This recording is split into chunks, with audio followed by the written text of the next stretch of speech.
واشهد ان لا اله الا الله وحده لا شريك له واشهد ان محمدا عبده ورسوله يا ايها الذين امنوا اتقوا الله حق تقاته ولا تموتن الا وانتم مسلمون يا ايها الناس اتقوا ربكم الذي خلقكم من نفس واحده وخلق منها زوجها وبث منهما رجالا كثيرا ونساء واتقوا الله الذي تساءلون به والارحام ان الله كان عليكم رقيبا يا ايها الذين امنوا اتقوا الله وقولوا قولا سديدا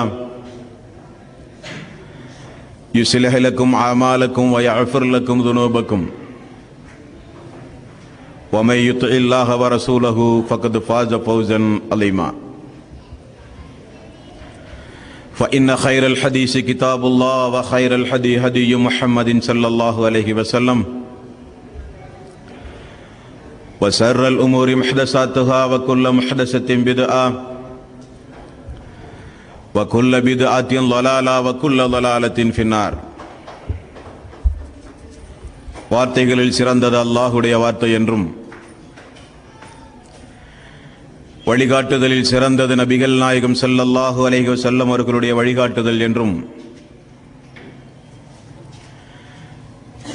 காரியங்களில் மிக மிக கெட்டது மார்க்கங்களில் புதுமைகளை உண்டாக்குவது, ஒவ்வொரு புதுமையான காரியங்களும் வழிகேடுகள் அனைத்தும் உங்களை நரகில் கொண்டு போய் சேர்க்கும் என்று நபிகள் நாயகம் ஸல்லல்லாஹு அலைஹி வஸல்லம் அவர்கள் தங்களுடைய ஒவ்வொரு சொற்பொழிவிலும் இந்த மனித சமூகத்திற்கு நினைவுபடுத்தியதை இந்த நல்ல சந்தர்ப்பத்தில் ஒன்று கூடியிருக்கின்ற உங்களுடைய சிந்தனையிலும் அந்த நபிமொழியை பதிவு செய்து கொள்ள கடமைப்பட்டிருக்கிறேன். எல்லாம் வல்ல அல்லாஹ் ரப்பல் ஆலமீன் இணை வைத்தலை விட்டும் பித்அத்துகள், அனாச்சாரங்கள், மூட பழக்க வழக்கங்களை விட்டும் அமல்களை அழித்து நரக நெருப்பில் தள்ளக்கூடிய அனைத்து காரண காரியங்களை விட்டும் உங்களையும் என்னையும் உங்களது குடும்பத்தாரையும் எனது குடும்பத்தாரையும் காப்பாற்றுவதோடு புனிதமிக்க இந்த ரமலானுடைய மாதத்தில் நாம் செய்கின்ற இபாதத்துகளின் கூலியை அந்த மறுமை நாளில் அல்லாஹ் நிறைவாக நம் அனைவர்களுக்கும் தந்தருளி மரணிக்கின்ற பொழுது முஸ்லீமாகவே நாம் அனைவரும் மரணித்து மறுமை நாளில் வெற்றி பெறுகின்ற ஒரு கூட்டத்தில் அல்லாஹ் நம் அனைவர்களையும் ஆக்கி அருள் புரிவானாக. அன்பார்ந்த சகோதர சகோதரிகளே, புனிதமிக்க இந்த ரமலானுடைய மாதத்தை முன்னிட்டு நம்மையெல்லாம் படைத்து பருவக்குவப்படுத்தி இதுவரை நம்மையெல்லாம் பாதுகாத்து நமக்கு உணவளித்து நம்மை கண்காணித்துக் கொண்டிருக்கின்ற அந்த ஏக பரம்பொருளாக திகழ்கின்ற அல்லாஹுவை குறித்து ஒரு சொற்பொழிவு நிகழ்ச்சியாகவே இந்த நிகழ்ச்சிக்கு நாம் ஏற்பாடு செய்து நாம் தொடர்ந்து அறிந்து வருகிறோம். அதில் நேற்றைய தினம் இந்த உலகத்தில் அனுப்பப்பட்ட எல்லா இறை தீர்க்கதரிசிகளும் அல்லாஹுவை மக்களுக்கு அறிமுகம் செய்வதற்காக வேண்டியும் அல்லாஹுவை மட்டுமே வணங்குங்கள், அவனுக்கு வேறு யாரையும் நீங்கள் இணை வைக்காதீர்கள் என்று போதிக்கத்தான் இறை தூதர்கள் அனுப்பப்பட்டார்கள் என்பதனையும், வணக்கத்திற்கு தகுதியானவன் அல்லாஹ் ஒருவனை தவிர யாருமில்லை என்பதை மனித சமூகத்தை சார்ந்த நாம் ஒவ்வொருவரும் படிக்க வேண்டும் என்பதை குறித்து அல்லாஹ்வினுடைய ஆயத்தையும், அல்லாஹ்வுக்கு இணை வைக்காமல் இந்த உலகத்தில் ஒரு ஏகத்துவவாதியாக அல்லாஹுவை மட்டுமே வணங்கி வழிபடுவதால் நமக்கு இம்மையிலும் மறுமையிலும் கிடைக்கக்கூடிய பேரின்பத்தையும், அல்லாஹுவை வணங்காமல் படைத்த ரஹ்மானை புரியாமல் அல்லாஹுக்கு மட்டுமே வணக்க வழிபாட்டை செலுத்தாமல் அல்லாஹுக்கு இணை துணைகளை ஏற்படுத்தியோ அவன் இல்லை என்ற நாத்திக சிந்தனையோடோ இந்த உலகத்தில் வாழ்ந்து கொண்டிருக்கின்ற இறை நிராகரிப்பாளர்களுடைய செயல்பாடுகள் என்ன என்பதையும் நேற்றைய தினம் நாம் ஓரளவுக்கு சுருக்கமாக அறிந்து கொண்டோம் அன்பார்ந்த சகோதரர்களே. அதன் தொடர்ச்சியாக பொதுவாகவே நேற்றைய தினம் நாம் பார்த்தோம், இந்த உலகத்தில் எந்த ஒரு வஸ்துவையோ எந்த ஒரு பொருளையோ எந்த ஒரு படைப்பினங்களையோ நாம் அறிந்து கொள்ள வேண்டுமானால் 3 அம்சங்களோடு தான் அவைகளை நாம் அறிந்து கொள்ள முடியும். அதில் ஒன்று, நாம் அறிந்து கொள்கிற அந்த உயிரினங்களோ அந்த படைப்போ எதன் மூலம் படைக்கப்பட்டது என்பதை முதலாவது அறிந்து கொள்ள வேண்டும். இரண்டாவது, நாம் அறிந்து கொள்கின்ற அந்த பொருள்களோ வஸ்துக்களோ அதனுடைய தன்மைகள் என்ன, பண்புகள் என்ன என்பதை நாம் அறிவோம். மூன்றாவது, அது எத்தகைய செயல்பாடுகளுக்காக வேண்டி இந்த உலகத்தில் படைக்கப்பட்டிருக்கிறது என்ற 3 அம்சங்களை மையமாக வைத்துதான் இந்த உலகத்தில் ஒவ்வொரு பொருள்களும் ஆய்வு செய்யப்படுகிறது. இந்த ஆய்வின் அடிப்படையில் அல்லாஹுவை குறித்து நாம் ஆய்வு செய்யும் பொழுது முதலாவது அம்சம், அல்லாஹ் என்பவன் எதன் மூலம் உருவானான்? முதல் கேள்வி. பொதுவாக இந்த உலகத்தில் மண், விண், காற்று, தீ, நீர் போன்ற ஐவகை மூலப்பொருள்களால் தான் ஒவ்வொரு பொருள்களும் இந்த உலகத்தில் படைக்கப்படுகிறது. அது உலகமானாலும் உலகத்திலே படைக்கப்பட்ட இன்னபிற வஸ்துக்களானாலும் இந்த ஐவகை பொருள்களை கொண்டுதான் அல்லாஹுவும் படைக்கப்பட்டானா, அல்லாஹும் உருவானானா என்றால், நேற்றைய தினம் நாம் பார்த்தோம் 42வது அத்தியாயத்தின் 11வது வசனம், லைஸ கமிஸ்லிஹி ஷைஉன், அவனை போன்று எந்த ஒரு பொருளும் கிடையாது. வலம் யூலத் வலம் யகுல் லஹு குஃபுவன் அஹத், அவனுக்கு நிகராக எந்த ஒன்றும் கிடையாது. அப்படியானால் இந்த உலகமும் உலகத்தில் படைக்கப்பட்ட எண்ணபிற உயிர் ஜீவராசிகள், உயிரற்ற பொருட்கள், நாம் பார்க்கிற எண்ணபிற வஸ்துக்கள், இவைகளெல்லாம் எப்படி இந்த ஐவகை மூலப்பொருள்களால் படைக்கப்பட்டதோ அதே போன்று அல்ல அல்லாஹ். இவைகளுக்கு அப்பாற்பட்டவன். அப்படியானால் அல்லாஹுவை குறித்து நாம் நம்முடைய கண்ணோட்டத்தில் எந்த ஒரு மூலப்பொருளும் இல்லாத அந்த அல்லாஹ் எப்படி உருவானான் என்பதை குறித்து அல்லாஹ் அவனுடைய அருள்மறையாம் திருமறை குர்ஆனில் இந்த மனித சமூகத்திற்கு சொல்லும் பொழுது அவைகளெல்லாம் உங்களுடைய கற்பனைக்கு அப்பாற்பட்டவை. ஒன்று, அல்லாஹுவை வேறு யாராவது இனி நம்முடைய ஐம்புலன்களுக்கு எட்டாத வேறு ஏதாவது வஸ்துக்களை கொண்டு வேறு யாராவது படைத்திருக்கிறார்களா என்றால் அல்ல. அந்த அல்லாஹ் தன்னை குறித்து சொல்லும் பொழுது நான் தனித்தவன் என்று சொல்கிறான். அல்லாஹ் அவன் தனித்தவன். இது முதலாவது அம்சம். இரண்டாவதோ, இந்த உலகத்தில் நாமெல்லாம் இருக்கிறோம். நாம் எப்படி இந்த உலகத்திலே பிறந்தோம்? வாழையடி வாழையாக, முன்னோர்களாக, தாய்க்கு முன்னால் உள்ள ஒரு தாய், நம்முடைய தந்தை, பாட்டன், முப்பாட்டன் என்கிற வாழையடி வாழையாக நாம் வந்தோம். அல்லாஹ் அப்படியா? அல்லாஹ் ரப்புல் ஆலமீனுக்கு இப்படிப்பட்ட குலங்களும் கோத்திரங்களும் உண்டுமா என்றால் அப்படியும் அல்லாஹ் ரப்புல் ஆலமீன் இல்லை. இனி நமக்கெல்லாம் சந்ததிகள் உண்டு, மக்கள்கள். நான் நடப்பதைப் போல என்னுடைய மகன் நடப்பான். நீங்கள் பேசுவதைப் போல உங்களுடைய மக்கள்கள் பேசலாம். உங்களுடைய முகபாவனை போல, உங்களுடைய மனைவியினுடைய முகபாவனை போல உங்களுடைய நீங்கள் பெற்றெடுக்கிற மக்களுடைய முகபாவனைகள் அமையலாம். அப்படி அல்லாஹ்வுக்கு ஏதாவது சந்ததிகள் உண்டா என்றால் அல்லாஹ்வுக்கு எந்த சந்ததியும் இல்லை. அவன் தனித்தவன். அவனை யாரும் பெறவில்லை. அவனுக்கு குலம் இல்லை, கோத்திரம் இல்லை, அவனுக்கு பரம்பரை இல்லை. மூன்றாவது, அவனுக்கு எந்த ஒரு மக்களும் இல்லை. நான்காவது, அவனுக்கு நிகராக இந்த உலகத்தில் யாருமே கிடையாது. ஐந்தாவது, அவன் நிலைத்து நிற்கிறான் என்றால் அவனுக்கு யாருடைய உதவியும் இல்லாமல் அவன் நிலைத்து நிற்கிறான். 5 அம்சங்களை குறித்து அல்லாஹ் ரப்பல் ஆலமீன் திருக்குர்ஆனிலே சொல்கிறான். அல்லாஹ் என்பவன் ஐம்புலன்களுக்கு அப்பாற்பட்டு உருவானவன். அவனுக்கு பரம்பரை இல்லை, தாய் இல்லை, தந்தை இல்லை, தனித்து நிற்கக்கூடியவன், யாருடைய உதவியும் இல்லாதவன்.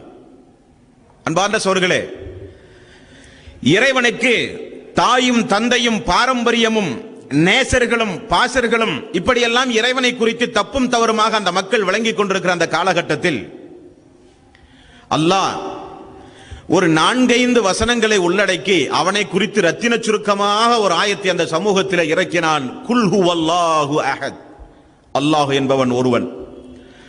அல்லாஹு ஸமத், லம் யலித் வலம் யூலத் வலம் யகுல் லஹு குஃபுவன் அஹத்.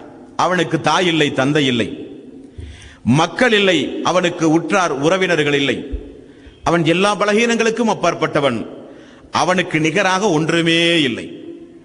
இந்த ஆயத்து இறங்கிய உடனே சஹாபாக்களுக்கெல்லாம் மிகப்பெரிய ஒரு சந்தோஷம். அல்லாஹ்வை குறித்து இவ்வளவு ரத்தின சுருக்கமாக தப்பும் தவறுமாக அல்லாஹ்வை குறித்து மக்கள் நினைத்துக் கொண்டிருக்கிற இந்த காலகட்டத்தில் இந்த அளவுக்கு ரத்தின சுருக்கமாக அல்லாஹ் தன்னை பற்றி கூறிவிட்டானே என்று சஹாபாக்களுக்கு அளவுக்கு அதிகமான சந்தோஷம். ஒரு சில நபித்தோழர்கள் தொழுகையிலே எப்பொழுது பார்த்தாலும் இந்த குல் ஹுவல்லாஹு அஹதை மட்டுமே ஓதுவார்கள். அல்லாஹ்வுடைய தூதரிடத்திலே அவரை குறித்து ஒரு நாள் புகார் கொடுக்கப்படுகிற அளவுக்கு எப்பொழுது பார்த்தாலும் ஓதிக்கொண்டே இருப்பாராம். அவரை குறித்து ரசூல் ஸல்லல்லாஹு அலைஹி வஸல்லம் அவர்கள் வினவினார், ஏன் எப்பொழுது பார்த்தாலும் இதையே ஓதுகிறீர்? யா ரசூலல்லாஹ், அல்லாஹ் தன்னை பற்றி மிக மிக ரத்தினமாக சுருக்கமாக சொன்ன ஒரு ஏகத்துவ அத்தியாயம் அல்லவா யா ரசூலல்லாஹ் அது? உடனே நபிகள் நாயகம் ஸல்லல்லாஹு அலைஹி வஸல்லம் அவர்கள் சொன்னார்கள், குர்ஆனின் 3 ஒரு பகுதியாகும். அது குர்ஆனில் 3 ஒரு பகுதியாகும். இனி இந்த ஆயத்தெல்லாம் இறங்கிய உடனே சஹாபாக்குடைய வாழ்வு எப்படி மாறியது தெரியுமா? ஒரு மூமின் ஒரு மூமினை சந்திக்கும் பொழுது சலாம் சொல்ல வேண்டும், அவ்வளவுதானே. ஆனா சஹாபாக்கள் யாரையாவது சந்திக்கும் பொழுது அஸ்ஸலாமு அலைக்கும் வரஹ்மத்துல்லாஹி வபரகாத்து, குல் ஹுவல்லாஹு அஹத், அல்லாஹு ஸமத், லம் யலித் வலம் யூலத் வலம் யகுல் லஹு குஃபுவன் அஹத். வரட்டுங்களா? இப்படித்தான் சொல்லி அவர்கள் பிரிவார்கள். அவர்கள் ஆரம்பிக்கும் பொழுது இப்படித்தான் ஆரம்பிப்பார்கள், குல் ஹுவல்லாஹு அஹத், அல்லாஹு ஸமத், லம் யலித் வலம் யூலத் வலம் யகுல் லஹு குஃபுவன் அஹத். வீதிகளிலும் கடை தெருவுகளிலும் நண்பர்களை சந்திக்கும் போது, உறவினர்களை சந்திக்கும் போது எங்கு பார்த்தாலும் சஹாபாக்குடைய வாய்களில் புறப்பட்ட வார்த்தை தான் இந்த குல் ஹுவல்லாஹு அஹத், அல்லாஹு ஸமத், லம் யலித் வலம் யூலத் வலம் யகுல் லஹு குஃபுவன் அஹத். அப்படிப்பட்ட மகத்துவம் வாய்ந்தவன் தான் அந்த அல்லாஹ் ரப்பல் ஆலமீன். அன்பிற்கும் பாசத்திற்கும் சகோதரர்களே, அல்லாஹுவினுடைய சிஃபத்துகளை குறித்து, அவனுடைய பண்புகளை குறித்து, அவன் எப்படி உருவானான் என்பதை குறித்து ரத்தின சுருக்கமாக நாம் பார்த்தோம். அடுத்ததாக 2வது அம்சங்கள், அதனுடைய பண்புகள். அல்லாஹ்வுடைய பண்புகள் என்ன? அதை சிஃபத் என்று சொல்லுவார்கள். ஒவ்வொரு தலைப்பையும் பல நாள் பேச வேண்டிய தலைப்பு மிக மிக சுருக்கமாக, ரத்தின சுருக்கமாக உங்களுக்கு சுருக்கமாக விளக்கப்படுகிறது. சிஃபத்துகள், அல்லாஹ்வுடைய சிஃபத். இந்த மனித சமூகத்தில் அல்லாஹ்வுடைய பண்புகளை குறித்து சரிவர தெரியாத காரணத்தினால் தான் பெரும்பான்மையான மக்கள் அல்லாஹ்வை புரியாமல் அவனுக்கு இணை துணைகளை ஏற்படுத்தி இருக்கிறார்கள் என்பதுதான் சத்தியம். அதில் முதலாவது, அல்லாஹ் என்பவன் நீதிமான். அவனைப் போல நீதி செலுத்தக்கூடியவர்களை இந்த உலகத்தில் நீங்கள் பார்க்கவே முடியாது. அல்லாஹ் ரப்பல் ஆலமீன் நீதமாக ஒரு தீர்ப்பு சொன்னால் அந்த தீர்ப்புக்கு செவிமடுக்க வேண்டியது இந்த உலகத்தில் அல்லாஹுவால் படைக்கப்பட்ட அடியார்களுடைய மிகப்பெரிய ஒரு கடமை. உங்களுக்கெல்லாம் தெரியும், ஆதம் அலைஹிஸ்ஸலாத்து வஸ்ஸலாம் அவர்களை அல்லாஹ் படைத்தான். படைத்து அவருக்கு சுஜூது செய்யுங்கள் என்று அல்லாஹ் ஒரு கட்டளை பிறப்பித்தான். அல்லாஹ் நீதிமானாக திகழ்கின்ற அல்லாஹ் நீதமாக பிறப்பித்த இந்த கட்டளையை சைத்தான் தன்னுடைய அறிவை கொண்டு, நான் நெருப்பால் படைக்கப்பட்டவன், என் கண் முன்னால் மண்ணால் படைக்கப்பட்ட இவனுக்கு எப்படி நான் சுஜூது செய்ய முடியும், நான் தான் உயர்ந்தவன் என்று பேசினான். அப்ப நீதி செலுத்துகின்ற அல்லாஹ்வுடைய நீதிக்கு எதிராக தன்னுடைய அறிவை பயன்படுத்தி சைத்தான் பேசிய காரணத்தினால் உலகம் அழிகிற நாள் வரை அல்லாஹ்வுடைய சாபத்திற்குரியவனாக மாறினான். பார்க்கிறோமா இல்லையா? என்ன தெரிகிறது? அல்லாஹ் என்பவன் ஒரு நீதி அரசன். நீதி அரசனாக இருந்தவன் நீதிபதியாக இருந்து ஒரு தீர்ப்பு சொல்லும் பொழுது அந்த தீர்ப்புக்கு நிகராக மனிதன் தன்னுடைய அறிவை பயன்படுத்தி அதற்கு எதிராக அவன் நடக்கும் பொழுது அவன் அல்லாஹ்வுடைய சாபத்திற்கு ஆளாகிறான். இஸ்லாத்தை விட்டு கூட ஒரு சில நேரங்களில் அவன் வெளியேறி விடுகிறான். எந்த அளவுக்கு அவன் நீதியரசன்? மறுமையினால் மனிதர்களுக்கு தீர்ப்பு சொல்வதைப் போலவே அந்த அல்லாஹ் கால்நடைகளுக்கும் தீர்ப்பு சொல்லுவானாம். கேள்விப்பட்டிருக்கிறீர்களா? கால்நடைகளுக்கும் தீர்ப்பு. ரசூல் ஸல்லல்லாஹு அலைஹி வஸல்லம் அவர்கள் சொன்னார்கள், அல்லாஹ் எந்த அளவுக்கு மறுமை நாளில் நீதி அரசன் தெரியுமா? ஒரு கொம்பு இருக்கின்ற ஒரு ஆடு இந்த உலகத்தில் தேவையில்லாமல் கொம்பு இல்லாத ஒரு ஆட்டை குற்றி காயப்படுத்தினாலோ நோவினை செய்திருந்தாலோ அல்லாஹ் கொம்புள்ள ஆட்டை குறித்து அந்த மறுமை நாளில் விசாரிப்பான். ஏன் தேவையில்லாமல் இதை அந்த கொம்பை கொண்டு குத்தி நோவினை செய்தாய்? கேள்வி கேட்கப்படும், பதில் சொல்லப்படும், தீர்ப்பு வழங்கப்படும். கால்நடைகளுக்கு நரகம் ஒன்றும் இல்லை, மண்ணாகி போ என்று அல்லாஹ் ரப்பல் ஆலமீன் சொல்லிவிடுவான். அல்லாஹ்வை போல ஒரு நீதி அரசனை இந்த உலகத்தில் யாருமே பார்க்க முடியாது. அப்படி நீங்கள் அல்லாஹ்வை நம்ப வேண்டும். நாம் செய்கிற فَمَنْ يَعْمَلْ مِثْقَالَ ذَرَّةٍ خَيْرًا يَرَهُ وَمَنْ يَعْمَلْ مِثْقَالَ ذَرَّةٍ شَرًّا يَرَهُ. அணுவளவு நன்மையை நாம் செய்தாலும் அந்த நீதி அரசன் மறுமை நாளிலே நமக்கு தருவான். அணுவளவு ஒரு தீமையை செய்தாலும் அது குறித்தும் அல்லாஹ் மறுமை நாளில் விசாரிப்பான் என்று அல்லாஹ்வை நீங்கள் புரிந்து கொள்ள வேண்டும். அல்லாஹ் ரப்பல் ஆலமீன் சொல்கிறான், நபிகள் நாயகம் ஸல்லல்லாஹு அலைஹி வஸல்லம் அவர்கள் கூறுவதைப் போல மறுமை நாளில் 2 மனிதர்கள் வருவார்களாம். அதில் ஒருவர் சொல்லுவார், யா அல்லாஹ், நீ இறை தூதரை இறை வேதங்களை அனுப்புகிற அந்த காலகட்டத்தில் நான் பைத்தியக்காரனாக இருந்தேன். ஆகவே பைத்தியத்தோடு இந்த உலகத்திலே வாழ்ந்தேன். எனக்கு இஸ்லாத்தை பற்றி தெரியாது, நரகத்தை பற்றி தெரியாது, சொர்க்கத்தை பற்றி தெரியாது யா இறைவா என்று அந்த மறுமை நாளிலே வந்து நிற்கிறான் நீதி அரசனுக்கு முன்னால். நமக்கெல்லாம் சாதாரணமாக எழுகிற ஒரு கேள்விதான் இது. காட்டுக்குள், வனாந்தர காட்டுக்குள், திருக்குரான் வசனங்களே கேட்க முடியாத, தூதருடைய போதனை கேட்க முடியாத எத்தனையோ காட்டுவாசிகள் வசிக்கிறார்கள். அவர்களுக்கெல்லாம் மறுமையிலே என்ன? நம்முடைய கேள்விக்கெல்லாம் பதிலுக்குரிய ஒரு நபிமொழி இந்த நபிமொழி ஹதீஸ். யா அல்லாஹ், நான் பைத்தியக்காரனாக இருந்தேன், எனக்கு சுயநலவே இல்லை. தூதர் வந்தார், இறை வேதங்கள் அனுப்பப்பட்டது என்றெல்லாம் நீ சொல்லுகிறாய். யா அல்லாஹ், எனக்குரிய தீர்ப்பு என்ன? நீதி அரசனிடத்திலே அந்த அடியான் முறையிடுகிறான். இன்னொரு மனிதன் சொல்கிறான், யா அல்லாஹ், நீ தூதரை அனுப்புவதற்கு முன்னால், வேதம் வருவதற்கு முன்னால் நான் இறந்து போய் விட்டேன். இதோ இப்பொழுதுதான் இந்த பரலோகத்தில் மறுமை நாளில் நிற்கிறேன். எனக்குரிய தீர்ப்பு என்ன? நீதி அரசன் அல்லவா அல்லாஹ்? எப்படிப்பட்ட தீர்ப்பை அல்லாஹ் ரப்பல் ஆலமீன் மறுமை நாளிலே சொல்லுகிறான் தெரியுமா? அப்படியா, நீங்கள் பைத்தியம் பிடித்தவர்களாக உலகத்திலே வாழ்ந்தீர்களோ இல்லையோ எனக்கெல்லாம் ஒன்றும் தெரியாது. நீங்கள் பின்பற்றாவிட்டால் உங்களுக்கு நரகம் என்று அல்லாஹ் சொல்லுவானா? நீங்கள் இறந்து போய்விட்டால் உங்களுடைய விதி அவ்வளவுதான். ஆகவே நீங்கள் நரகத்திற்கு தான் செல்ல வேண்டும் என்று சொன்னால் அவனை ஒரு நீதி அரசன் என்று யாராவது சொல்லுவார்களா? அல்லாஹ் ரப்பல் ஆலமீன் என்ன செய்கிறான் தெரியுமா? அப்படியா, அப்ப வாய்ப்பு கிடைத்திருந்தால் நீங்கள் என்னை பின்பற்றி இருப்பீர்கள் என்று தானே சொல்ல வருகிறீர்கள்? ஆமாம் யா அல்லாஹ். அப்படியா, அப்ப என்னுடைய கட்டளைக்கு மாறு செய்யாமல் உலகத்தில் என்னுடைய கட்டளையை ஏற்று நீங்கள் நடந்திருப்பீர்கள். உங்களுக்கு சுயநலவு இருந்தால், நீங்கள் உயிரோடு இருந்தால். அப்படித்தானே? ஆமாம் யா அல்லாஹ். அப்படியா என்று சொல்லி அல்லாஹ் ரப்பல் ஆலமீன் அதோ தெரிகிறதே அந்த வழியாக நீங்கள் செல்லுங்கள் என்று முதல் ஒரு மனிதனை அல்லாஹ் ரப்பல் ஆலமீன் அனுப்புகிறான். அந்த மனிதன் அல்லாஹ் சொல்லிவிட்டான், அவன் நீதி அரசன். அல்லாஹ் சொல்லிவிட்டால் நாம் செல்லத்தானே வேணும். அந்த மனிதன் அப்படியே நடந்து செல்கிறான். இன்னொரு மனிதன் பார்க்கிறான், ஏதோ எரிகிற நெருப்பை போல தெரிகிறதே, நான் ஏன் அந்த வழியாக செல்ல வேண்டும்? சிந்திக்கிறான் ஒரு மனிதன். அந்த மறுமை நாளில் சிந்திக்கிறான் இன்னொரு மனிதன். ஒரு மனிதன் நடந்தபடியே போய்கொண்டே இருக்கிறான். போற வழியிலே அவனுக்கு நரகம், நரகத்தை தாண்டி அவனுக்கு சொர்க்கம், சொர்க்கத்து வாசலில் அப்படியே புரிந்து போய்விட்டான் ஒரு மனிதன்.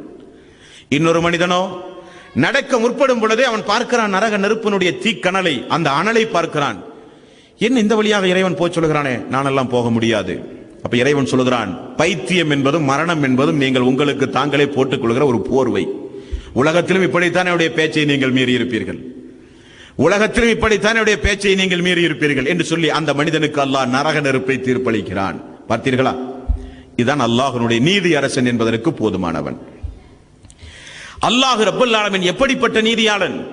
தன்னுடைய அடியார்களுக்கு கூட அல்லாஹ் ரப்பல் ஆலமீன் சொல்லும் பொழுது 49வது அத்தியாயத்தின் 9வது வசனத்தில் அல்லாஹ் ரப்பல் ஆலமீன் சொல்கிறான், ஃபஅஸ்லிஹு பைனஹுமா பில் அத்லி வஅக்ஸிது. இரண்டு சாராருக்கு சண்டை ஏற்படும் பொழுது ஒரு மூமின்களாகிய நீங்கள் அவர்களுக்கு மத்தியிலே ஒரு சமரசம் ஏற்படுத்தி அவர்களுக்கு மத்தியிலே நீதியை நிலைநிறுத்துங்கள். ஏன் நீதியை நிலைநிறுத்துங்கள்? அல்லாஹ் நீதியாளன். நீதியை நிலைநிறுத்தக்கூடிய மக்களை அல்லாஹ் இன்னல்லாஹ யுஹிப்புல் முக்ஸிதீன், நீதியை நிலைநாட்டக்கூடிய மனிதர்களை அல்லாஹ் ரப்பல் ஆலமீன் நேசிக்கிறான் என்று நபிகள் நாயகம் ஸல்லல்லாஹு அலைஹி வஸல்லம் அவர்களும் அல்லாஹ் அவனுடைய அருள்மறையாம் திருமறை குர்ஆனிலும் சொல்கிறான். அல்லாஹுவை இப்படி புரிகிற மக்கள் இந்த உலகத்திலே வழிகேட்டுக்கு செல்லவே முடியாது. அல்லாஹுவை பொறுத்தவரையில் அவனைப் போல நீதி செலுத்தக்கூடியவனை இந்த உலகத்தில் நீங்கள் பார்க்கவே முடியாது. நான் கேட்கிறேன், இந்த உலகத்தில் ஒரு மனிதன் ஒரு மனிதனை கொள்கிறான், அவனுக்கு அதிகபட்சம் என்ன தீர்ப்பு, என்ன நீதி? அதிகபட்சம் அவனுக்கு தூக்கு தண்டனை, கருணை மனு இருந்தால் ஆயுள் தண்டனை. அதே மனிதன் ஒரு பயங்கரவாதத்தை செய்து 1000க்கும் அதிகமான மக்களை கொன்றான், அவனும் ஒரே மனிதன் தான். அவனுக்கு என்ன தீர்ப்பு? அவனை 1000 முறை தூக்கில் போட்டுக் கொள்ள முடியுமா? உலகத்தில் முடியாது. அவனுக்கும் தூக்கு தான் தீர்ப்பு. அவன் ஒரு ஊரையே அழிக்கிறான், ராக்கெட்டின் மூலம் மிகப்பெரிய பாம்களை போட்டு ஒரு ஊரையே அழிக்கிறான், லட்சோப லட்ச மக்களை அழிக்கிறான். அவனும் ஒரே ஒரு கொடுமைக்காரன், ஃபிரௌனை போல. அவனுக்கு என்ன தீர்ப்பு இந்த உலகத்தில்? அவனுக்கு மரண தண்டனை தான் அதிகபட்சம். அல்லாஹ்வுடைய நீதி, அல்லாஹ்வுடைய தீர்ப்பு மறுமையில் அப்படி அல்ல. அல்லாஹ் மறுமை நாளில் என்ன சொல்கிறான்? நரக நெருப்புக்கு தீர்ப்பு வழங்கி நரகத்தினுடைய அந்த வாசலை திறந்த பிறகு அவர்களிடத்திலே ஒரு அழைப்பாளர் சொல்லுவார், ஒரு அறிவிப்பு. சொர்க்க வாசல் திறக்கப்பட்டு சொர்க்கத்திற்குள் போகிற மக்களையும் பார்த்து அங்கேயும் ஒரு அறிவிப்பு செய்யப்படும். என்ன அறிவிப்பு? சொர்க்கத்திற்கு போகிற மக்களை பார்த்து சொல்லப்படும், உங்களுக்கு இனி மரணமே கிடையாது. நரகத்திற்கு போகிற மக்களை பார்த்தும் சொல்லப்படும், அங்கும் உங்களுக்கு மரணமே கிடையாது. அல்லாஹ்வுடைய தீர்ப்பு. ஒரு அடியானை ஒரு முறை ஒரு மனிதன் கொலை செய்திருந்தால், 100 முறை கொலை செய்திருந்தால், 100 பேரை கொண்டிருந்தால், 1000 பேரை கொண்டிருந்தால் அல்லாஹ் என்ன செய்வான்? அப்படிப்பட்ட நீதி அரசன் மாலிக் யௌமித்தீன், கியாம நாளின் அதிபதி. இந்த உலகத்தில் மனிதர்கள் வழங்குகிற தீர்ப்பை மனிதன் உதாசீனப்படுத்தலாம், இதுவெல்லாம் ஒரு தீர்ப்பா என்று எதிர்த்து பேசலாம். ஆனா அல்லாஹுவை நீங்கள் புரியும் பொழுது அவனைப் போல நீதி வழங்கக்கூடியவனை நீங்கள் பார்க்கவே முடியாது. 1000 முறை 1000 நபர்களை லட்சோப லட்ச நபர்களுடைய மனது நோகுமாறோ, கொலை செய்திருந்தாலோ, கொடுமைகள் புரிந்திருந்தாலோ அதற்கு ஏற்றவாறு அவனுக்கு மரணமே இல்லாத தண்டனைகள் அவனுக்கு அந்த மறுமை நாளில் வழங்கப்படுகிற நீதி அரசன் அல்லாஹ் ரப்பல் ஆலமீன். அப்படி நீங்கள் அல்லாஹுவை புரிந்து கொள்ள வேண்டும். இனி அல்லாஹுவை அடுத்த கட்டமாக நாம் புரிந்து கொள்வது, அல்லாஹ்வுடைய பண்பு இருக்கிறது, முக்கியமான ஒரு சில பண்பு. அந்த பண்பை அல்லாஹ் யாருக்குமே கொடுக்க மாட்டான் என்பதை நீங்கள் விளங்கினால் இந்த உலகமே ஏகத்துவமாக மாறிவிடும். அதில் ஒன்று மிக முக்கியமானது, படைக்கக்கூடிய ஆற்றல். ஒரு மனிதனுக்கு உயிர் கொடுக்கக்கூடிய ஆற்றல், ஒரு உயிர் ஜீவராசியை படைக்கக்கூடிய ஆற்றல் யாருக்குரியது?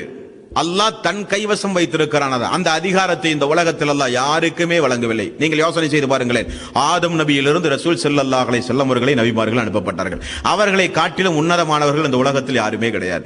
ஏதாவது ஒரு நபி யாருக்காவது உயிர் கொடுத்து வாழ வைத்தார், உயிர்ப்பித்தார் என்று எங்காவது நீங்கள் பார்த்திருக்கிறீர்களா?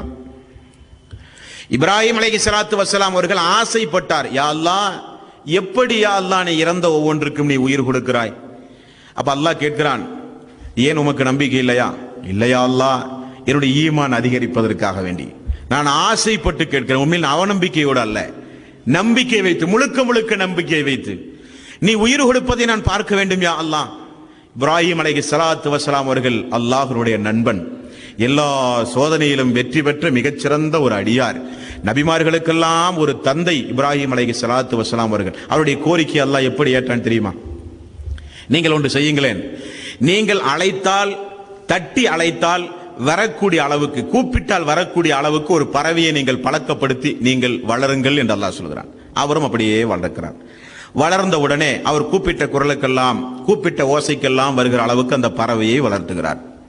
அல்லாஹ் என்ன சொல்கிறான் குர்ஆனிலே பார்க்கிறோம், அதை 2 கூறாக வெட்டி 4 கூறாக வெட்டி ஒவ்வொரு இடங்களிலும் கொண்டு போய் வையுங்கள் என்று அல்லாஹ் சொல்கிறான். அவர் வைக்கிறார். அல்லாஹ்வுடைய அனுமதியோடு நீங்கள் அழையுங்கள் என்கிறார். அழைக்கிறார், அந்த குருவி உயிரோடு வருகிறது, பறவை. குர்ஆனிலே அல்லாஹ் ரப்பல் ஆலமீன் சொல்கிறான்.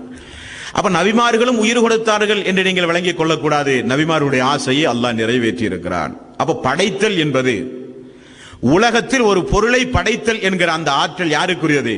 அல்லாஹ்வுக்குரியது. அந்த சிஃபத் யாருக்குமே கொடுக்கப்படாது. இதை நீங்கள் அல்லாஹ்வை புரிந்து கொள்ளும் போது புரிந்து கொள்ள வேண்டிய மிக முக்கியமான ஒரு அம்சம். இரண்டாவது, நேர்வழி என்பது ஹிதாயத். இதை நீங்கள் புரிந்து கொள்ள வேண்டுமானால், நூஹ் அலைஹிஸ்ஸலாத்து வஸ்ஸலாம் அவர்கள் எத்தனை வருஷம் உலகத்தில் வாழ்ந்தாரு? 950 ஆண்டு காலம். 1000 வருஷத்திற்கு 50 ஆண்டு காலம் குறையும். சற்றேறக்குரிய நம்முடைய தலைமுறையை கணக்கு போட்டு பார்த்தால் ஒரு சற்றேறக்குரிய ஒரு 12-13 தலைமுறை வரை அவர்தான் நபி. 70 வயது நீங்கள் கணக்கு போட்டு பார்த்தால், 100 வரை கணக்கு போட்டு பார்த்தாலோ, 100 வயது வரை வாழ்கிற ஒரு சமூகத்தை கணக்கு போட்டு பார்த்தால் 9 தலைமுறையும் தாண்டி அவர்தான் நபி. 950 ஆண்டு காலம் வாழ்ந்திருக்கிறார் ஒரு இறை தூதர். 100 ஆண்டுக்கு ஒருவர் வீதம் இஸ்லாத்துக்கு வந்திருந்தால் 95 நபராவது இஸ்லாத்துக்கு வந்திருக்க வேண்டுமா? 100 வருஷம் நீங்கள் இஸ்லாமிய பிரச்சாரம் செய்கிறீர்கள். 100 வருஷத்திற்கு ஒரு ஆள் இஸ்லாத்தை தழுவி இருந்தாலும் நூஹ் அலைஹிஸ்ஸலாத்து வஸ்ஸலாம் அவர்களுக்கு எத்தனை பேர் கிடைத்திருக்க வேண்டும்? 95 நபர்கள் கிடைத்திருக்க வேண்டும். அவருக்கு கிடைத்த நபர்கள் எத்தனை? வெறும் 50 நபர்கள். அதிகபட்சம் 60 நபர்கள் தான் இஸ்லாமிய மார்க்கத்தை ஏற்றெடுக்கிறார்கள். அது ஒரு வேடிக்கை என்ன தெரியுமா உங்களுக்கு? ஹிதாயத் என்பது அல்லாஹ்வுடைய கைவசம் உள்ளது. அந்த ஆற்றலை அல்லாஹ் யாருக்குமே கொடுக்க மாட்டான். நபிமார்களை பொறுத்தவரையில் இஸ்லாத்தை எடுத்துச் சொல்கிற ஒரு உபகரணமாக அவர்கள் திகழலாமே தவிர, அவர்கள் எடுத்துச் சொல்கிற மனிதனுக்கெல்லாம் நேர்வழி காட்ட முடியும் என்பது தூதர்களுக்கு கூட முடியாது. அது நூஹ் அலைஹிஸ்ஸலாத்து வஸ்ஸலாம் அவர்கள் 950 ஆண்டுகளும் பிரச்சாரம் செய்தும் அவருடைய மனைவி இஸ்லாமிய மார்க்கத்தை ஏற்றுக்கொண்டார்களா? இல்லை. அவருடைய மகன் இஸ்லாமிய மார்க்கத்தை ஏற்றுக்கொண்டாரா? இல்லை. அப்ப அவரால் மார்க்கத்தை வமா அலைனா இல்லல் பலாஉல் முபீன் தெளிவாக எடுத்துச் சொல்ல முடியுமே தவிர, உள்ளத்தில் அதை இறக்கி அந்த மனிதனை திருத்தி எடுப்பது யாருடைய கையில் இருக்கிறது? அல்லாஹ்வுடைய கையில் இருக்கிறது. இனி ஃபிரௌன் இஸ்லாமிய மார்க்கத்தை பின்பற்றினால் ஒவ்வொரு மனிதனையும் பார்த்து பார்த்து கொலை செய்கிற கர்ணகொடூரமானவன் ஃபிரௌன். அல்லாஹ் என்ன செய்தான்? ஃபிரௌனுடைய மனைவிக்கு அல்லாஹ் ஹிதாயத்து கொடுத்தானா இல்லையா? ஆனா நபியினுடைய மனைவிக்கு, நபியினுடைய மகளுக்கு ஹிதாயத் இல்ல. கொடுமைக்காரனுடைய மனைவிக்கு ஹிதாயத். இனி ரசூல் ஸல்லல்லாஹு அலைஹி வஸல்லம் அவர்கள் அல்லாஹ்வுக்கு பிரியமான இறை தூதர்களில் அவரும் ஒருவர். துடியாய் துடித்தார். தன்னுடைய வளர்ப்பு தந்தை மரணிக்கிற நேரத்தில் லா இலாஹா இல்லல்லாஹ் மட்டும் நீங்கள் சொல்லுங்கள், அல்லாஹ்விடத்திலே நான் மன்றாடுகிறேன் என்று தாடி நினையக்கூடிய அளவுக்கு தேம்பி தேம்பி அழுதார். முடிந்ததா? அல்லாஹ் ரப்பல் ஆலமீன் என்ன ஆயத்தை இறக்கினான்? நபியே, நீ நாடியவர்களுக்கெல்லாம் நேர்வழி கொடுக்க முடியாது. நேர்வழி என்பது அல்லாஹ்வுடைய கைவசம் இருக்கிறது இல்லையா? இப்போ ஒரு ஜும்மாவுடைய பயான் நடக்கிறது, இது போன்ற ஒரு பயான் நடக்கிறது. ரமதானுடைய மாதம், இபாதத்துகள் அதிகம் செய்ய வேண்டிய மாதம், நன்மையான காரியங்களை அதிகம் செய்ய வேண்டிய மாதம். இந்த மாதத்தை வீணடித்துக் கொண்டு இந்த வீதியில எத்துணை மக்கள் செல்கிறார்கள். அவர்களெல்லாம் ஹிதாயத்துக்குரிய மக்களா? இந்த உலகத்தில் எத்துணை கோடி மக்கள்? இந்த உலகத்திலே சற்றேறக்குரிய 150, 200, 300, 400 கோடி மக்கள் வாழுகிற உலகத்தில், இந்த உலகத்தில் ஹிதாயத்திற்குரியவர்களாக அல்லாஹ் தேர்வு செய்த மக்கள் இந்த உலகத்தில் எத்தனை பேர்கள்? நம்மை போல சொற்ப மக்கள் தானே அல்லாஹ் ரப்பல் ஆலமீன் தேர்வு செய்திருக்கிறான். இப்படித்தானே? சொர்க்கத்திற்குரிய மக்கள் எப்பொழுதும் குறைவாகத்தான் இருப்பார்கள், நரகத்திற்குரியவர்களோ அதிகமாக இருப்பார்கள். இனி மறுமை நாளிலே பாருங்கள், ஒரு சில நபிமார்கள் தனியாக வருவார்கள். ஏன்? அவர் அனுப்பப்படவில்லையா? உலகத்தில் அனுப்பப்பட்டார். வேதம் கொடுக்கப்பட்டதா? கொடுக்கப்பட்டது. குறிப்பிட்ட காலம் வாழ்ந்தாரா? வாழ்ந்தார். எந்த மொழி பேசக்கூடிய மக்களுக்கு அனுப்பப்பட்டார்? அவரவர்கள் பேசக்கூடிய மொழிக்கு தான் தூதர் அனுப்பப்பட்டார். ஆனால் அல்லாஹ் கேட்கிறான், ஏன் உமக்கு பின்னால் யாரையும் காணோம்? யா அல்லாஹ், நான் சொன்னேன், யாரும் பின்பற்றவில்லை. மனிதனுடைய உள்ளத்திற்கும் அவனுக்கு மத்தியில் இருந்து கொண்டு ஆட்சி செய்கிற ஆற்றல் யாருடைய கையில் இருக்கிறது? அல்லாஹ்வுடைய கையில் இருக்கிறது. ஆகவேதான் அல்லாஹும்ம யா முகல்லிபல் குலூப் சப்பித் கல்வி அலா தீனிக, உள்ளங்களை புரட்டுகின்ற யா அல்லாஹ், என்னுடைய உள்ளத்தை நீ நேர்வழிப்படுத்து யா அல்லாஹ். யார் கேட்ட துவா? நபிகள் நாயகம் ஸல்லல்லாஹு அலைஹி வஸல்லம் அவர்கள் கேட்ட துவா.